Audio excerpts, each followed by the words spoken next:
Auto ஓட்டுநரை செருப்பால் தாக்கிய பெண். பெங்களூரில் வைரல் வீடியோ.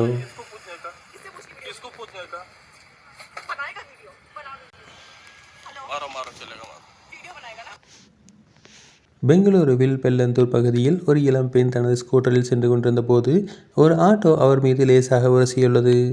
இதனால் கடும் கோபமடைந்த அந்த பெண் ஆட்டோ ஓட்டுநரை வழிமறித்து வாக்குவாதத்தில் ஈடுபட்டார். வாக்குவாதம் முற்றிய நிலையில் அந்த பெண் ஆட்டோ ஓட்டுநரை தனது செருப்பால் சரமாரியாக தாக்கியுள்ளார். மேலும் அவர் ஆட்டோ ஓட்டுநரை இந்தி மொழியில் திட்டியதாகவும் கூறப்படுகிறது. இந்த சம்பவத்தை ஆட்டோ ஓட்டுநர் தனது செல்போனில் வீடியோவாக பதிவு செய்துள்ளார். இந்த வீடியோ தற்போது சமூக வலைதளங்களில் பகிரப்பட்டு வருகிறது. இது பெரும் விவாத பொருளாகவும் மாறியுள்ளது. இந்த சம்பவம் தொடர்பாக பலரும் கண்டனம் தெரிவித்து வருகின்றனர். குறிப்பாக வெளிமாநிலத்தவர்கள் பெங்களூரில் தங்கியிருந்து கன்னடர்கள் மீது தாக்குதல் நடத்துவதாக சில தரப்பினர்கள் குற்றச்சாட்டுகளை முன்வைத்து வருகின்றனர். இது தொடர்பாக குற்ற செயலில் ஈடுபடும் வெளிமாநிலத்தவர்கள் மீது கடுமையான நடவடிக்கை எடுக்க வேண்டும் என சிலர் வலியுறுத்தி வருகின்றனர்.